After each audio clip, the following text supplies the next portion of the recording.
Hello friends, मैं शोभना यादव फिर से अपने YouTube channel marathon classes Jaipur पे आपका हार्दिक स्वागत करती हूँ, अभिनंदन करती हूँ। हे फ्रेंड्स, अभी आपने अगर देखा हो तो मैंने जो मेरा यूट्यूब चैनल है उस पर हिंदी प्लस जो साइको के हैं वो साथ साथ मॉडल पेपर अपलोड कर दिए हैं।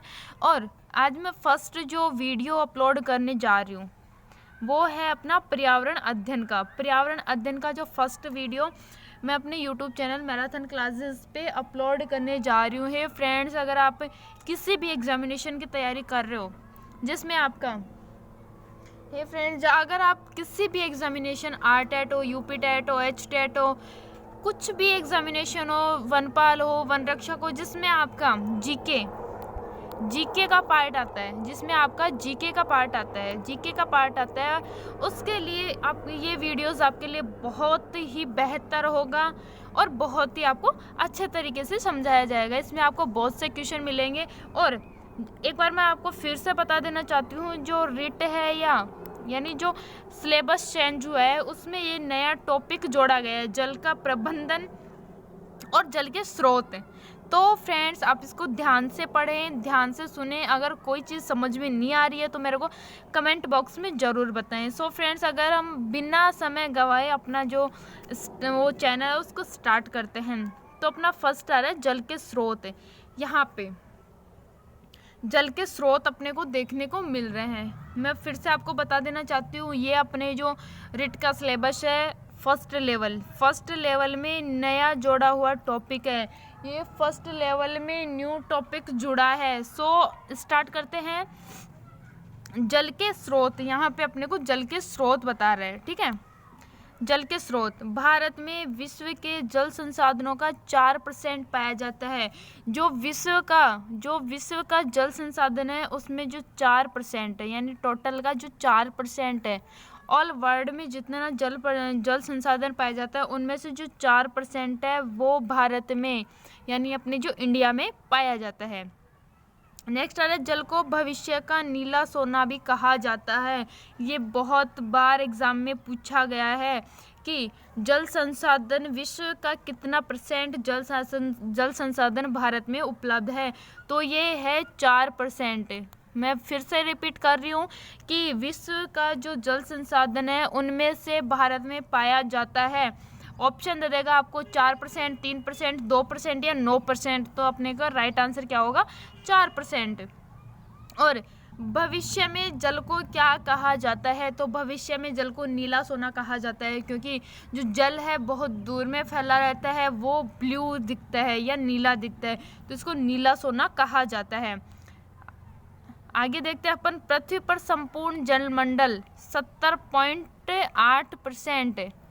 संपूर्ण जलमंडल है वह कितना है? वह है 70.8% है। इनमें महासागरीय जल व ताज़ा जल भी शामिल है। ये टोटल जो 70.8% जल है उसमें जो महासागरों में, तालाबों में या ताज़ा जल जो नदियों में प्रवाहित होता है वो सब शामिल है। यानी टोटल जो जल है वो कितना है? 70.8% है।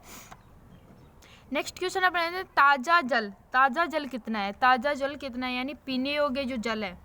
ताज़ा जल को क्या कहा जाता है? पीने योग्य जल। जो पीने योग्य जल है वो ज़्यादातर नदियों में, कुओं में, इनमें पाया जाता है, तालाबों में इनमें पाया जाता है। तो ताज़ा जल कितना है? टोटल का 2.75%। 2.75% क्या है? ताज़ा जल है। और टोटल कितना है? 70.8%। और फिर से आपको अगर घुमा के क्वेश्चन पूछा जाए कि टोटल की कुल 70.8% जल है, जिनमें पीने योग्य जल कितना है? 2.75%। और कुल संसाधनों का यानी विश्व के कुल संसाधनों का भारत में कितना % पाया जाता है? तो वह % पाया जाता है 4%। क्या कितना पाया जाता है? 4%। आगे देखते हैं, इनमें से जल का कुछ भाग भूमिगत जल के रूप में, कुछ ग्लेशियर के रूप में और कुछ सतही जल के रूप में होता है। मैंने आपको बता दिया ताज़ा जल कौन सा होता है। ताज़ा जल या तो भूमिगत जल यानी जो कुओं द्वारा, उन नलकूपों द्वारा जो प्राप्त होता है वो भूमिगत जल से हो गया। ग्लेशियर हिमनद के रूप में, हिमनद यानी बर्फ़ जमी होती है और वो पिघल पिघल के नदियों में आती रहती है, वो ग्लेशियर के रूप में है। और कुछ सतही जल के रूप में जो तालाबों, सरोवर उनमें भरा होता है वो होता है। तो ये अपना कंप्लीट होता है। यहाँ पे जल के स्रोत कौन से हैं, यानी जल कुल संसाधन विश्व का कितना % पाया जाता है, 4% पाया जाता है। जल को भविष्य का नीला सोना कहा जाता है। संपूर्ण जल कितना है, 17.8% है। और महासागरीय, इनमें दोनों हैं, महासागरीय यानी खारा और मीठा जल दोनों है। कुल ताज़ा जल है वो कितना है, 2.75%, जो भूमिगत, सतही और ग्लेशियर तीनों का सम्मिलित रूप है। आगे अपने ना धरातलीय जल संसाधन, धरातलीय यानी वो तो नॉर्मल जो जल के स्रोत थे वो हो गए, ठीक है। अभी ये देखा जा रहा है कि धरातलीय जो जल संसाधन है वह क्या है। तो धरातलीय जल के प्रमुख 4 स्रोत हैं। धरातलीय जो जल है उसके प्रमुख कितने स्रोत हैं, 4 स्रोत, नदियाँ, झीलें, तलैया और तालाब, ठीक है। देश में कुल नदियां और उनकी सहायक नदियों जिनकी लंबाई 1.6 यानी 1.5 किलोमीटर समथिंग, लगभग 1.5 किलोमीटर से अधिक है, को मिलाकर 10,360 नदियां हैं। अब यहाँ पे पूछा जा रहा है कि धरातलीय जल के प्रमुख 4 स्रोत हैं। तो धरातल यानी जो अपने सतह पर बह रहा है या फिर सतह पर स्थित जल है, उसके कौन से 4 स्रोत हैं, वो है नदियाँ, झीलें, नदियाँ जो प्रवाहित होती रहती हैं, झीलें जिनमें पानी भरा रहता है, तलैया जो छोटा तालाब का छोटा रूप होता है वो क्या होता है, तलैया, और तालाब, ये 4 स्रोत हैं, ठीक है। अब देश में जो कुल नदियाँ हैं, देश की जो कुल नदियाँ हैं और उनकी सहायक नदियाँ, जो टोटल नदियाँ और उनकी सहायक नदियाँ, ठीक है, सब रिवर्स यानी रिवर्स और उनकी सब रिवर्स हैं, वो जिनकी लंबाई 1.6 किलोमीटर समथिंग 1.5 किलोमीटर से अधिक हो, वो टोटल कितनी है, वो टोटल हैं 10,360 नदियां हैं, ठीक है। नेक्स्ट क्वेश्चन है ना भौम जल, दूसरा आ रहा है, पहला हो गया अपना धरातलीय जल, दूसरा आ रहा है अपना भौम जल। तो भौम जल के बारे में देखते हैं क्या है। भौम जल, देश में कुल पुनः पूर्ति योग्य भौम जल संसाधन 432 घन किलोमीटर है। जो पुनः पूर्ति योग्य भौम जल संसाधन है, यानी जिनका पुनः अपन पूर्ति कर सकते हैं या फिर पूर्ति में कम पड़ रहा है तो भौम जल से उसकी पूर्ति की जा सकती है, वो कितना है, 432 घन किलोमीटर। इस जल का लगभग 46% गंगा और ब्रह्मपुत्र बेसिन में पाया जाता है। जो गंगा और ब्रह्मपुत्र नदियाँ हैं, जो भारत की बड़ी नदियाँ हैं, 2 भारत में सबसे बड़ी नदियाँ कौन कौन सी हैं, उत्तरी भारत की बात करें तो सिंधु, ब्रह्मपुत्र और गंगा।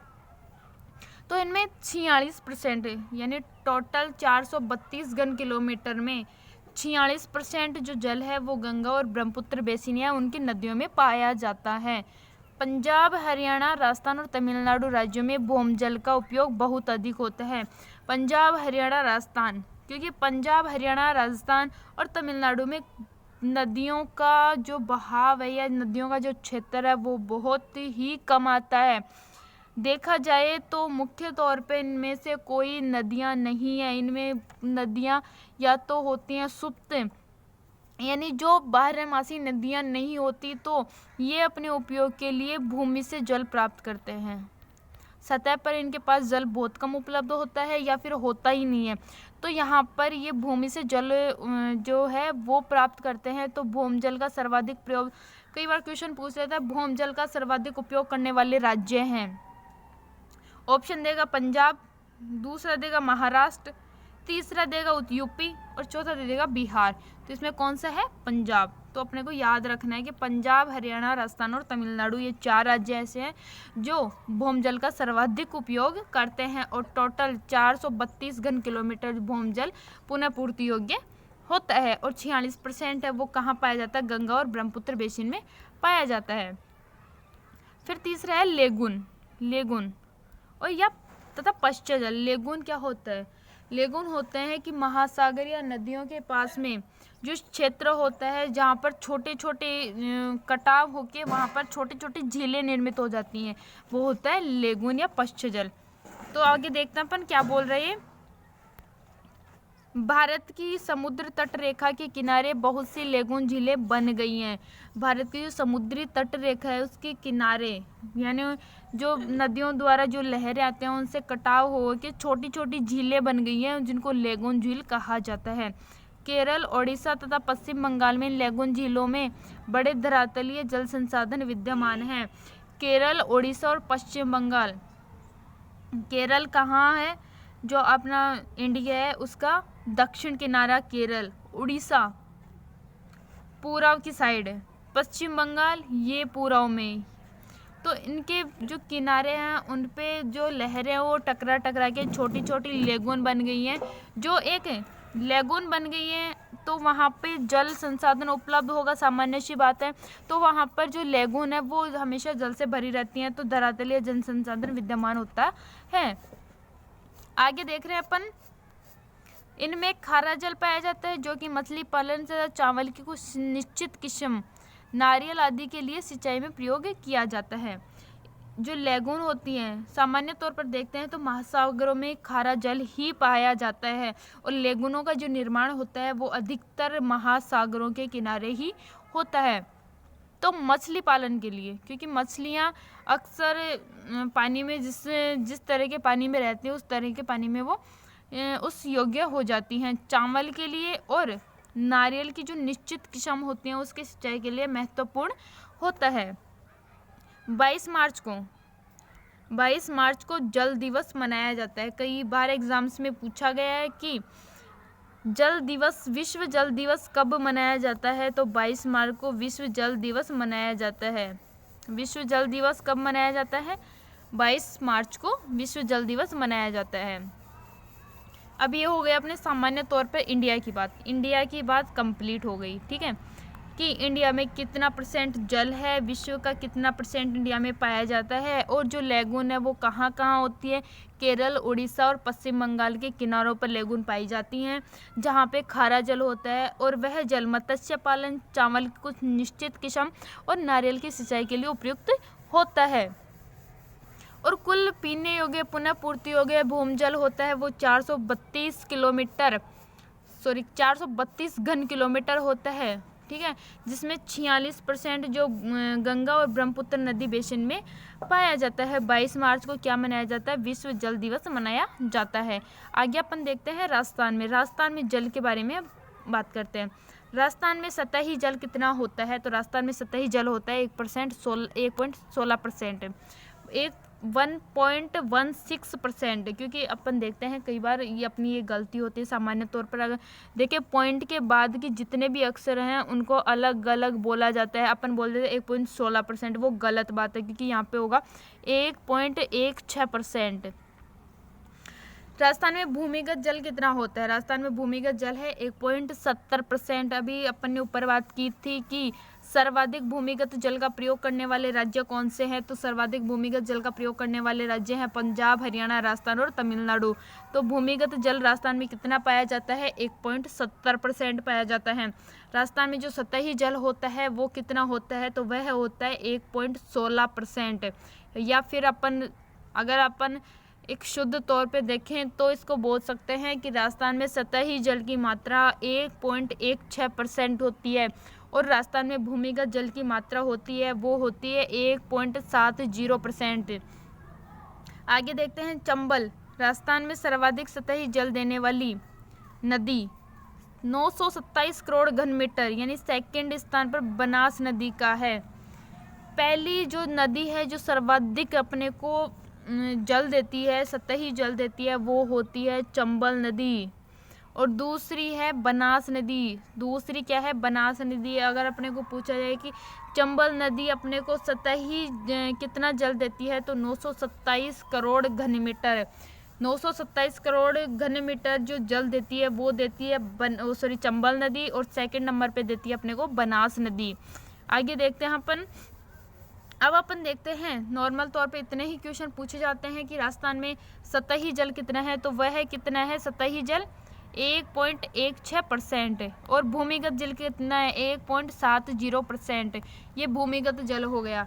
अभी अपने को पूछे कि राजस्थान में सर्वाधिक सतही जल देने वाली नदी है, तो वो है कौन सी नदी? वो नदी है चंबल नदी, जो अपने को 927 करोड़ घन मीटर जल देती है। और दूसरे नंबर पे देखा जाए अगर कहीं पर कई बार क्वेश्चन पूछ लेता है कि राजस्थान में सर्वाधिक सतही जल देने वाली नदी है, उसमें चंबल नहीं देता है, उसमें चंबल नहीं देता है। अगर उसमें चंबल नहीं है, बनास है, तो वहाँ पे अपना राइट आंसर हो जाएगा बनास नदी। आगे अपन देखते हैं जल का प्रबंधन कैसे किया जा सकता है। तो जल का प्रबंधन देखते हैं। जल प्रबंधन, भारत में जल संसाधनों के प्रबंधन हेतु हो रहे प्रयास या किए जा रहे प्रयास। जल संसाधन प्रबंधन एवं प्रशिक्षण योजना, फर्स्ट योजना अपनी आ रही है जल संसाधन प्रबंधन एवं प्रशिक्षण योजना। भारत सरकार के केंद्रीय जल आयोग ने सन 1984 में सिंचाई अनुसंधान एवं प्रबंधन संगठन की स्थापना की है। भारत सरकार है, उसके केंद्रीय जल आयोग ने, यानी भारत सरकार कभी भी कानून बनाती है वो केंद्र में ही संचालित होते हैं, क्योंकि स्टेट वाइज उन्होंने बंटवारा कर रखा है। और स्टेट वाइज जो स्टेट में अगर जो कानून बनाए जाते हैं वो बनाती है राज्य सरकार, यानी वो कानून बनाती है सिर्फ अपने राज्य के हित के लिए, वो अपने राज्य के हित के लिए सरकार कानून बनाती है। तो जो जल संसाधन प्रबंधन एवं प्रशिक्षण योजना है वो किसने शुरू की है? भारत सरकार ने। कब की है? 1984 में। और इसका उद्देश्य क्या है? तो सिंचाई प्रणालियों की सुधार करना इसका उद्देश्य, जो सिंचाई प्रणाली है उसकी सुधार करने इसका मुख्य उद्देश्य है। दूसरी योजना आ रही है प्रौद्योगिकी हस्तांतरण कार्यक्रम। केंद्रीय जल आयोग ने राज्यों को जल प्रबंधन हेतु सेमिनार और कार्यशाला आदि के माध्यम से प्रौद्योगिकी हस्तांतरण का कार्यक्रम प्रारंभ किया है। केंद्रीय जल आयोग ने राज्यों को जल प्रबंधन हेतु सेमिनार तथा कार्यशाला आदि के माध्यम से प्रौद्योगिकी हस्तांतरण का कार्यक्रम आरंभ किया है। ये दूसरी योजना है। नेक्स्ट अपन देखते हैं राष्ट्रीय जल प्रबंधन परियोजना, राष्ट्रीय जल प्रबंध परियोजना। थर्ड आ रही है अपनी राष्ट्रीय जल प्रबंधन परियोजना।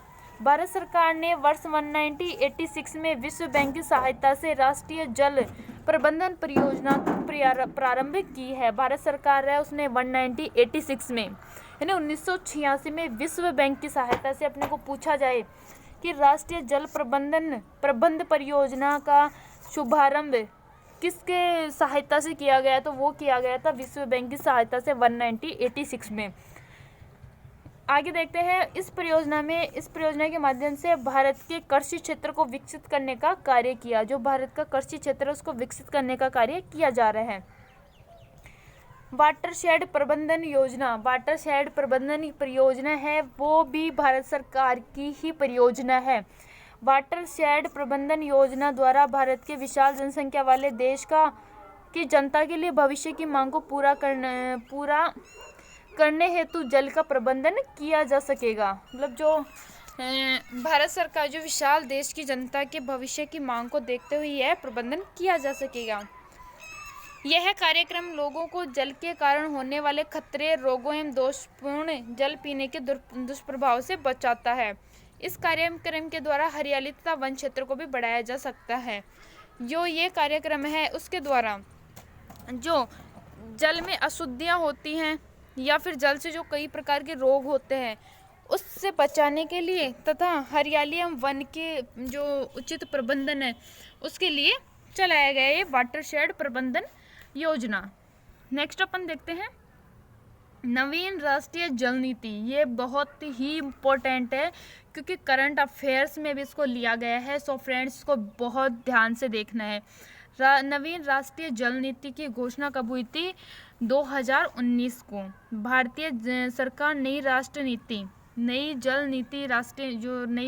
जल नीति है उसके माध्यम से जल प्रबंधन का प्रयास कर रही है। भारत की पहली जल नीति कब लागू हुई? क्वेश्चन पूछ सकता है आपसे कि भारत की पहली जल नीति कब लागू हुई, तो वो हुई थी 1987 में, यानी 1987 में लागू हुई, जिसे वर्ष 2002 में ये आई थी। 1986 में तो ये आई थी और इसे 2002 में एवं 2012 में संशोधित किया गया था।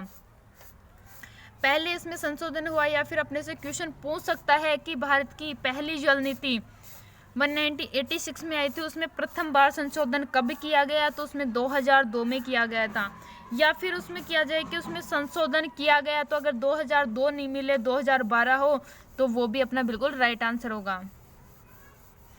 जल शक्ति मंत्रालय भारत सरकार ने मई 2019 में नवीन मंत्रालय जल शक्ति मंत्रालय का गठन किया। जल शक्ति मंत्रालय यानी जल शक्ति मंत्री कौन है? तो गजेंद्र सिंह शेखावत हैं। ये करंट अफेयर्स का क्वेश्चन ये भी बनता है कि जल शक्ति मंत्री कौन है या फिर जल मंत्री कौन है, तो वो है गजेंद्र सिंह शेखावत। यह कब हुई? तो यह 2019 को। ठीक है फ्रेंड्स, आगे अपन देखते हैं बांध निर्माण के माध्यम से भी जल प्रबंधन का कार्य किया जा रहा है। जवाहरलाल नेहरू ने बांधों को आधुनिक भारत के मंदिर कहा है। ये एनसीईआरटी में भी बताया गया है कि जवाहरलाल नेहरू है। कई बार शायद 2018 की जो रिट एग्जाम हुई थी उसमें भी पूछा गया था, एचटेट में भी शायद ये क्वेश्चन आया था कि जवाहरलाल नेहरू ने या फिर आधुनिक भारत के मंदिर कहा है, आधुनिक भारत के मंदिर कहा है। उसमें नीचे ऑप्शन दे देगा जवाहरलाल नेहरू, सरदार सिंह पटेल और पीएम मोदी, या फिर 4 ऐसे भी कोई ऑप्शन दे देगा। उसमें अपने को राइट आंसर करना है जवाहरलाल नेहरू, या फिर ऐसे देखो जवाहरलाल नेहरू ने बांधों को कहा है, तो आधुनिक भारत के मंदिर, प्राचीन भारत के मंदिर, ऐसा कुछ भी 4 ऑप्शन दे सकता है। तो वहाँ पे अपने को करना है, क्योंकि अपने को हर एक लाइन बहुत ध्यान से पढ़नी है, क्योंकि क्वेश्चन कहीं से भी उठ सकता है। आगे अपन देखते हैं जल संभर प्रबंधन या का अर्थ है। जल संभर प्रबंधन या जल संभर प्रबंधन का अर्थ है धरातलीय और भौमजल संसाधनों का उचित प्रबंधन। इसके अंतर्गत बहते जल को रोकने तथा विभिन्न विधियों जैसे अनुश्रवण, तालाब पुनर्भरण को आदि के द्वारा भौमजल का संचयन तथा पुनर्भरण करना शामिल है। यानी ये जो संभर यानी जल संभर प्रबंधन है, इसके द्वारा जो धरातलीय भौमजल है उसके संसाधनों का उचित प्रयोग यानी अनावश्यक जल को खराब नहीं करना। इसके साथ साथ जो तालाब है या फिर जो भौमजल है उसका जो संचयन है उसको बनाए रखना है। नेक्स्ट क्वेश्चन है प्रमुख जल संभर विकास एवं प्रबंधन कार्य। जो प्रमुख जल संभर विकास यानी जिनसे सतही और भौमजल का इसको अपन बोल सकते हैं कि जो वेस्टेज जा रहा है, यानी जो सतही और भौमजल का जो पुनर्भरण कार्य है उसके लिए जो कार्यक्रम चलाए जा रहे हैं वो है, पहला है हरियाली कार्यक्रम। पहला कौन सा कार्यक्रम है? हरियाली कार्यक्रम। इसके बारे में अपन देखते हैं क्या है। केंद्र सरकार द्वारा लागू जल संभर विकास परियोजना, ये भी कौन सी परियोजना है? ये केंद्र सरकार द्वारा संचालित परियोजना है।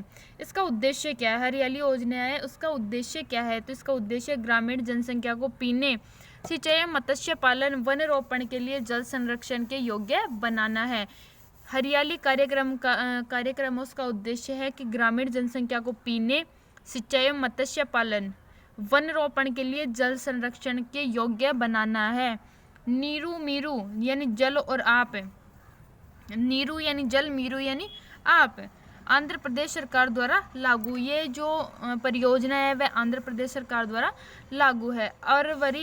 अरवारी पानी संसद, अलवर, अरवारी से क्या याद रखना? अलवर। ऐसे कभी पूछे अरवारी पानी संसद स्थित है तो वह कहाँ है? अलवर, राजस्थान में। के अंतर्गत लोगों के सहयोग से जल संग्रहण संरचनाएं बनाई जा रही हैं। अरवारी पानी संसद कहाँ है? नॉर्मल क्वेश्चन पूछा जाए अरवारी पानी संसद कहाँ है तो ये कहाँ है? अलवर, राजस्थान में। नीरू मीरू जो कार्यक्रम चलाया गया है, या फिर पूछ सकता है जल और आप, ये कार्यक्रम कहाँ से चलाया है? तो ये चला है आंध्र प्रदेश से। नेक्स्ट देख रहे हैं महाराष्ट्र का रालेगण सिद्धि गांव जल संभर विकास का एक अनूठा उदाहरण है। रालेगण जो सिद्धि गांव है जो जल संभर विकास का एक महत्वपूर्ण या अलग ही उदाहरण है। प्रमुख जल प्रबंधन प्रणालियां, जो प्रमुख जल प्रबंधन प्रणालियां हैं वो कौन सी हैं? तो इसमें अपन देखते हैं जल प्रबंधन प्रणालियां कौन सी हैं। भूमिगत बांधों का निर्माण, भूमि के अंतर्गत या भूमि से बांधों का निर्माण करना जिससे कि जो वर्षा का जल है वो संग्रहित होता रहे। छोटे बड़े पोखर एवं तालाबों का निर्माण, छोटे छोटे पोखर या फिर तालाबों का निर्माण करना। कुओं तथा तालाबों के जल स्तर को पुनर्भरण, जो कुएं जल के यानी तालाब हैं उनका जो पुनः यानी जो इनमें पानी खत्म होने की कगार में, उसमें पानी की वापस प्रतिपूर्ति करना है। नदियों बाढ़ के पानी की कमी वाले इलाकों की तरफ मोड़ना ताकि वहाँ भूमिगत जल का विकास पुनर्भरण हो सके।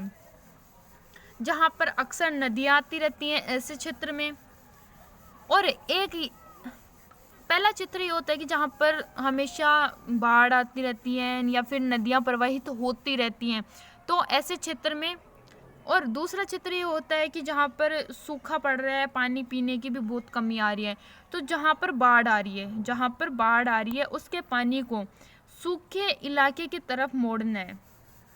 एनीकट बना के मोड़ सकते हैं, बांध बना के मोड़ सकते हैं, कैसे किसी भी तरह अपन उसको कर सकते हैं ताकि वो सूखे इलाके में जाएंगे तो वहाँ का जो भूमिगत जल है उसका स्तर ऊपर आने लगेगा। ठीक है। वर्षा जल को खेत में रोक कर रखना, यानी अगर वर्षा का जो भी जल है उसको अगर खेत में रोक कर रखेंगे ना, तो धीरे धीरे भूमि उस पानी को अपनी ओर सोख लेगी और उसका जो जल स्तर है वो ऊपर उड़ता रहेगा।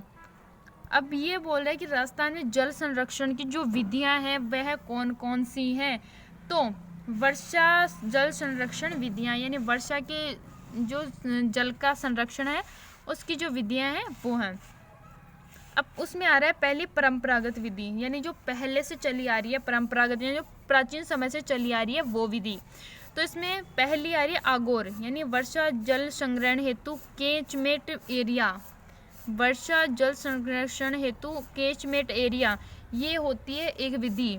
अगर अपने को कई बार ये नाम बहुत अनोखा है, आपने शायद पहली बार सुना होगा आगोर। कई बार अपन से पूछ सकता है कि आगोर है, वहाँ पे है वर्षा जल संरक्षण विधि, भूमिगत जल संरक्षण विधि, सतही जल संरक्षण विधि या फिर पेय जल संरक्षण विधि। तो यहाँ पे अपना राइट आंसर क्या हो जाएगा, वर्षा जल संरक्षण हेतु बनाई गई विधि है। खड़ीन तो अपन सुनते हैं, बहुत बार सुना है, ये पश्चिमी राजस्थान या जैसलमेर में अधिकतर बनाया जाता है। जोहड़ परंपरागत समुदाय तालाब शेखावटी प्रदेश से स्टार्ट हुआ था। ये झालरा, ये जोधपुर में बनाया जाता है। ये ध्यान रखना, झालरा, आगोर, खड़ीन कहाँ बोलते हैं, ये जैसलमेर में बोलते हैं। जोहड़ कहाँ बोलते हैं, शेखावाटी क्षेत्र में बोलते हैं। आगे देखते हैं अपन मृद्दार क्या बोलते हैं, झील या तालाब के आसपास वर्षा जल एकत्रित करने हेतु निर्धारित भू क्षेत्र। झील या तालाब के आसपास जो वर्षा का जल एकत्रित करने के लिए, यानी जिसमें 5-7 दिन अपन वर्षा का जल एकत्रित कर लेते हैं, वहाँ से शुद्ध पानी अपन तालाब या झील के अंदर डालते हैं, वो है मदार। नेस्टा, नाड़ी के पास निर्मित। नेस्टा क्या होता है, नाड़ी के पास निर्मित होता है। वो हो गई अपनी परंपरागत विधि। अब आ रही है अपनी आधुनिक विधि, यानी रेन वाटर हार्वेस्टिंग। जो अपने वर्षा का जल संरक्षण हेतु जो विधियाँ हैं वो हैं। ठीक है। आधुनिक विधि कौन सी आ रही है, रेन वाटर हार्वेस्टिंग। फिर है जल संरक्षण विधियाँ। अब इसमें झील, तालाब, बावड़ी, नाड़ी, कुआं, कुई, टोबा, पश्चिम राजस्थान में परंपरागत जल संरक्षण की विधियाँ हैं। जो परंपरागत जल संरक्षण में जो विधियाँ काम में आ रही हैं वो कौन सी हैं, झील है, तालाब है, बावड़ी है, नाड़ी है, कुआं है या कुई है। झील बहुत बड़ी होती है, तालाब झील से छोटा होता है, तालाब से छोटी बावड़ी होती है, बावड़ी से छोटी नाड़ी होती है, नाड़ी से छोटा और गहरा कुआं होता है, कुएं से भी छोटी और गहरी कुई होती है। ठीक है। ये पश्चिमी राजस्थान में होते हैं। शुष्क कृषि विधि, आधुनिक जल संरक्षण विधि। ठीक है। फिर है राज्य भूजल नीति। राज्य भूजल नीति कब आई थी, 2010 में। केंद्रीय भूजल प्राधिकरण द्वारा राजस्थान के 11 जिलों में जल की दृष्टि से डार्क जोन घोषित किया गया है। यानी अपने को पूछा जाए कि राज्य को कब डार्क जोन घोषित किया है, 2010 में। कितने जिलों को, 11 जिलों को डार्क जोन में घोषित किया है। डार्क जोन घोषित क्यों किया है, वहाँ पे भूजल की जो कमी है उसके अंतर्गत उसे डार्क जोन घोषित किया है। अब अपन देखते हैं राजस्थान में भूजल की दृष्टि से जिलों को 3 श्रेणियों में विभक्त किया है। भूमिगत जल की दृष्टि से जो राजस्थान में जिले हैं उनको 3 श्रेणियों में विभक्त किया है। पहला है सुरक्षित श्रेणी, जहाँ पर 3 जिले शामिल हैं। सुरक्षित श्रेणी में कितने जिले शामिल है, 3 जिले शामिल हैं। सुरक्षित श्रेणी के अंतर्गत 3 जिले शामिल हैं। फर्स्ट आ रहा है अपना गंगानगर, दूसरा है हनुमानगढ़, तीसरा है बांसवाड़ा। ये भूमिगत सुरक्षित श्रेणी में भूमिगत जल की दृष्टि से ये 3 जिले आते हैं, हनुमानगढ़, गंगानगर और बांसवाड़ा, क्योंकि यहाँ पर भूमिगत जल की कमी नहीं होती। अर्ध संवेदनशील श्रेणी, यहाँ पे 2 जिले आते हैं। अर्ध संवेदनशील श्रेणी में 2 जिले आते हैं, कोटा और टोंक। इनमें ये याद रखना, कोटा टोंक को याद करने की ट्रिक मैं बता रही हूँ। कोटो, इसमें अपन ऐसे भी याद कर सकते हैं, कोटो, को से कोटा, टो से टोंक, या फिर इसको अपन ऐसे भी याद कर सकते हैं, कोटा का उल्टा कर दो, कोटा का उल्टा कर दो। ये मात्रा है इस पे लगा दो, को की मात्रा टो पे लगा दो, और कैसे की ऐसे लिख दो, कोटा टोंक बन जाएगा। ठीक है, आगे अपन देखते हैं इसके अंतर्गत, आगे देख रहे हैं अपन इसके अंतर्गत संवेदनशील श्रेणी। संवेदनशील श्रेणी कौन सी होती है? जहाँ पर जल की बिल्कुल ही मात्रा कम होती है, बिल्कुल ही मात्रा न्यूनतम या 0% होती है, वो संवेदनशील श्रेणी में आते हैं। बाकी 28 जिले रह गए, वो संवेदनशील श्रेणी में आते हैं। नेक्स्ट अपना देख रहे हैं राजस्थान भूमिगत जल बोर्ड का मुख्यालय। अपने से बहुत बार पूछा गया क्वेश्चन है कि भूमिगत जल बोर्ड का मुख्यालय कहाँ स्थित है? तो इसका मुख्यालय है जोधपुर में, जिसकी स्थापना हुई थी 1950 में। 1950 में इसकी स्थापना हुई थी। इस बोर्ड का नाम बदलकर 1971 में क्या कर दिया? राजस्थान भूजल विभाग कर दिया गया है। राजस्थान भूजल विभाग 1971 में इसका नाम बदलकर राजस्थान भूजल विभाग कर दिया गया है। ये क्वेश्चन बहुत बार पूछे गए हैं, सो इनको याद रखना। राजस्थान भूमिगत जल बोर्ड का मुख्यालय कहाँ है? तो इसका मुख्यालय है जोधपुर में, और इसकी स्थापना कब हुई थी? 1950 में। उसको 1971 में इसका नाम बदलकर क्या कर दिया गया? राजस्थान भूजल विभाग कर दिया गया है। नेक्स्ट अपन देख रहे हैं राष्ट्रीय जल संरक्षण कार्यक्रम कब शुरू हुआ? तो जून 2001 से शुरू हुआ। राजस्थान में 6 जिलों को शामिल किया, यानी राष्ट्रीय झील संरक्षण जो कार्यक्रम है उसमें 6 झीलों को शामिल करके जून 2001 में यह कार्यक्रम शुरू किया गया है। आना सागर झील ये कहाँ है? अजमेर जिले में। पुष्कर झील ये भी अजमेर जिले में है। नक्की झील सिरोही जिले में। नक्की पुष्कर में क्या होती है? फूलों की खेती होती है यहाँ पे भी। आना सागर झील, नक्की झील जो देवताओं के नाखूनों से जिसका निर्माण माना जाता है। पिछोला झील ये उदयपुर में है। फतेह सागर झील भी उदयपुर में है। और मान सागर झील कहाँ है? मान सागर झील कहाँ है? जयपुर में। अपन इसको मान सागर को ऐसे याद है, सवाई मान सिंह ने जयपुर का निर्माण किया था, तो मान सागर झील का निर्माण भी जयपुर में हुआ है। इस कार्यक्रम के तहत पिछोला, फतेह सागर, मान सागर झीलों का पुनरुद्धार कार्य पूर्ण हो चुका है। राष्ट्रीय जल संरक्षण कार्यक्रम में 70% राज्य केंद्र और 30% राज्य की दोनों की भागीदारी है, यानी इनमें से जो खर्चा होगा या फिर जो भी कार्य किया जाएगा वो 70% तो केंद्र के द्वारा किया जाएगा और 30% राज्य सरकार द्वारा किया जाएगा। आगे अपन देखते हैं जल के गुण। जल के गुण कौन कौन से होते हैं? तो जल के भौतिक गुण अपन देखते हैं। पहला क्या होता है? जल के भौतिक गुण। तो जल में भौतिक रूप से 3 अवस्थाएं पाई जाती हैं, ठोस, द्रव और गैस। ठोस, द्रव और गैस 3 अवस्थाएं जल में पाई जाती हैं। जल की जो भौतिक अवस्था के गुण हैं वो 3 होते हैं, वो होते हैं ठोस, द्रव, गैस। इसको बर्फ, पानी और भाप में भी बोला जा सकता है।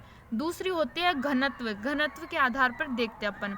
जल को 4 डिग्री सेंटीग्रेड पर ठंडा करते हैं, तब जल के घनत्व में वृद्धि होती है। क्योंकि घनत्व में वृद्धि कब होती है? जब वह जगह घेरता है। जब जल या तो एक जगह सिकुड़ा होता है या फिर एक जगह घेरता है, तो उसमें घनत्व में वृद्धि होती है। जल को 4 डिग्री सेंटीग्रेड पर ठंडा करते हैं और तब जल के घनत्व में वृद्धि होती है। परंतु जब जल को 4 डिग्री से नीचे ठंडा करते हैं, 4 डिग्री तक ठंडा करेंगे तो उसमें घनत्व में वृद्धि होगी, ठीक है। लेकिन उससे ज़्यादा अगर अपन उसको 4 सेंटीग्रेड से अधिक ठंडा करेंगे तो घनत्व में कमी होने लगती है, ये बात ध्यान से रखना, ठीक है। तीसरी आ रही है अपनी विशिष्ट ऊष्मा क्षमता।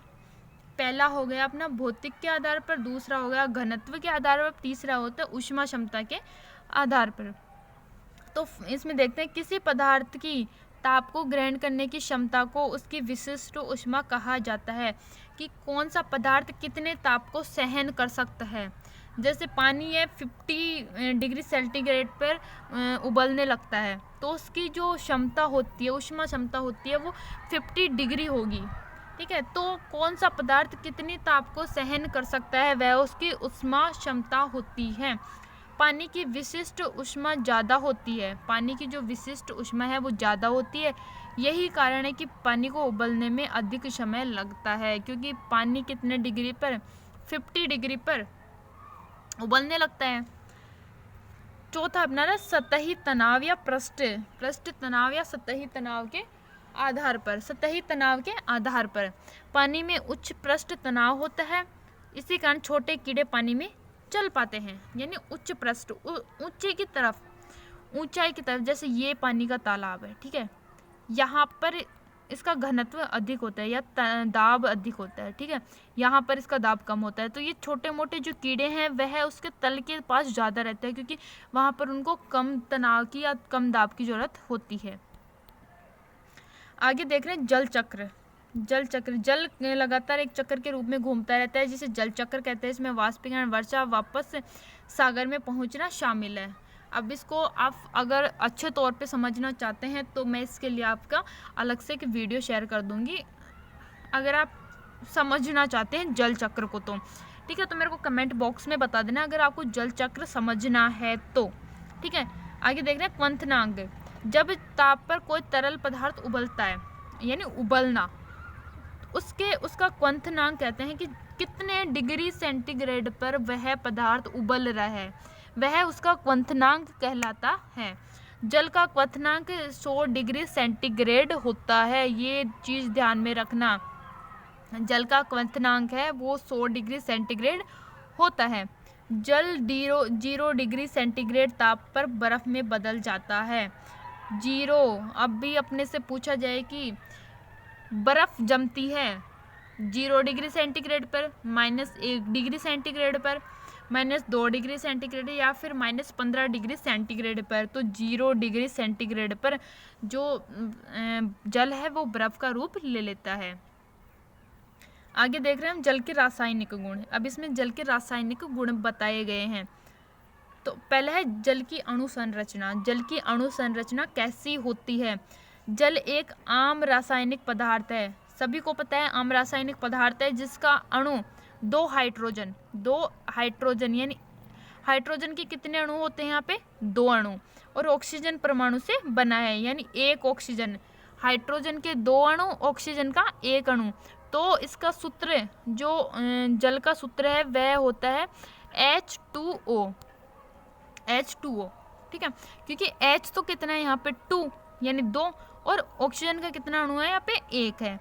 तो H2O इसका सामान्य रासायनिक गुण होता है। सार्वभौम विलायक एक सार्वभौमिक विलायक है, यह किसी भी अन्य तरल से अधिक पदार्थ घोल सकता है। यह इसमें सामान्य सी बात है, जल में अधिक से पदार्थ घुल जाते हैं। pH मान, अब जल का pH मान कितना होता है। शुद्ध जल का pH मान 7 होता है, जिसका अर्थ होता है स्वाधीन या तटस्थ। इस जल को उदासीन जल भी कहा जाता है। इस जल में कोई भी चालक काम नहीं करता है। सामान्य तौर पर देखा जाए तो बैटरी वगैरह में ये ही जो जल है वो काम में आता है, जिसका pH मान कितना होता है 7। अभी अपन देखते हैं कि रक्त का कितना होता है। रक्त का pH मान कितना होता है, तो रक्त का 7 से लेके 7.4 तक होता है, ये चीज़ ध्यान में रखना, ठीक है। आगे क्वेश्चन आ रहे हैं, अब इसमें जितना आया है उसमें क्वेश्चन आ रहा है अपने, ठीक है। पृथ्वी के धरातल पर जल का कितना प्रतिशत है कार्यक्रम के रूप में पाया जाता है। धरातल पर कितना % है, तो 70.8% अपन ने देखा था, तो वह होगा 71%। आगे अपन देखें जयपुर शहर को किस परियोजना से पेयजल की आपूर्ति होती है। जयपुर शहर को कौन सी परियोजना के पेयजल से जल की आपूर्ति होती है? तो बीसलपुर परियोजना से इसको पेयजल की आपूर्ति होती है। नेक्स्ट क्वेश्चन अपना आ रहा है, राजस्थान में सतही जल कितने परसेंट है? राजस्थान का जो सतही जल है वह कितने परसेंट है? तो राजस्थान का सतही जल कितना परसेंट है? 1.16%, 16% राजस्थान का सतही जल है और 1.70%, 1.70% भौम जल है। ठीक है। नेक्स्ट क्वेश्चन अपना आ रहा है, राजस्थान में सर्वाधिक सतही जल वाली नदी है। राजस्थान की जो सर्वाधिक सतही जल देने वाली नदी है वह कौन सी नदी है? तो सर्वाधिक सतही जल देने वाली नदी है वो चंबल नदी है। कौन सी नदी है? चंबल नदी। अगर यहाँ पे ऑप्शन में चंबल नहीं होता, सेकंड नदी कौन सी है अपनी? सेकंड नदी कौन सी है? बनास नदी सेकंड नंबर पे आती है। नेक्स्ट क्वेश्चन अपना आ रहा है आज का, भारत में हाल ही में नवीनतम राष्ट्रीय जल नीति कब लागू की गई? हाल ही में पूछ रहा है, हाल ही में तो कब हुई थी? 2019 में। और अगर पूछा जाए कि जो जल नीति थी उसमें संशोधन कब हुआ? तो 2002 में हुआ था फर्स्ट संशोधन, और सेकंड संशोधन हुआ था 2012 में। तो यहाँ पे डी ऑप्शन अपना बिल्कुल राइट आंसर हो जाएगा। जल शक्ति मंत्रालय का गठन कब किया गया? किस वर्ष में किया गया? तो 2019 में, जब जल शक्ति का विकास। तो अपना नेक्स्ट क्वेश्चन आ रहा है 7वां क्वेश्चन, राज्य जल भू नीति 2010 के द्वारा राजस्थान में कितने जिलों को जल की दृष्टि से डार्क जोन में शामिल किया गया है? डार्क जोन 2010 में हुआ था राजस्थान में, और कितने जिलों को शामिल किया गया है? 11 जिलों को इसमें शामिल किया गया है। किसमें? डार्क जोन में। डार्क जोन यानी जहां पर जल की बिल्कुल ही आपूर्ति ना होने की कगार पर है। नेक्स्ट अपन देखते हैं, नेक्स्ट अपना आ रहा है, राजस्थान में भूजल की दृष्टि से जिलों को कितनी श्रेणियों में विभाजित किया गया है? तो कितनी श्रेणियों में विभाजित किया गया है? 3 में किया गया है, जो अपन ने ऊपर पढ़ ली थी। राजस्थान में भूमिगत जल बोर्ड का मुख्यालय कहाँ पर स्थित है? राजस्थान का जो भूमिगत जल बोर्ड का जो मुख्यालय है वह कहाँ पर स्थित है? जोधपुर में स्थित है। नेक्स्ट क्वेश्चन अपना आ रहा है, राष्ट्रीय झील संरक्षण कार्यक्रम में राजस्थान की कितनी झीलों को शामिल किया गया है? राष्ट्रीय झील संरक्षण कार्यक्रम में राजस्थान की 6 झीलों को शामिल किया गया है, जिनमें 3 अपनी उदयपुर की है, एक अपनी 2 तो उदयपुर की हैं, 2 उदयपुर की हैं, एक जयपुर की है, 2 अजमेर की है और एक है सिरोही की। 2 अजमेर की है प्लस एक सिरोही की है और 2 है उदयपुर की और एक अपने राजस्थान की। ठीक है, हो गई ना 6, 2 3 और 2 5 और 1 6 हो गई। तो ये पूरे क्वेश्चंस आ गए आपके जल प्रबंधन जो नया टॉपिक जुड़ा था उससे आपके सारे जो भी इम्पोर्टेंट क्वेश्चन बनते थे वो 10 क्वेश्चन मैंने आपको बता दिए गए। सो फ्रेंड्स, अगर आपने अभी तक मेरे YouTube channel marathon classes YouTube channel को सब्सक्राइब नहीं किया तो सब्सक्राइब जरूर करें और पास में बेल आइकन को ज़रूर प्रेस करें। ऐसे ही आपको नए वीडियोस मिलते रहेंगे। सो फ्रेंड्स, अब घबराने की ज़रूरत नहीं है। मेरे यूट्यूब चैनल पे आप डेली जो आपको वीडियोस डाल रही हूँ उसको देखते जाए, आपकी एग्ज़ाम्स में कोई प्रॉब्लम नहीं आने वाली है। और अधिक से अधिक लोगों को अपने साथ जोड़ने की कोशिश करें।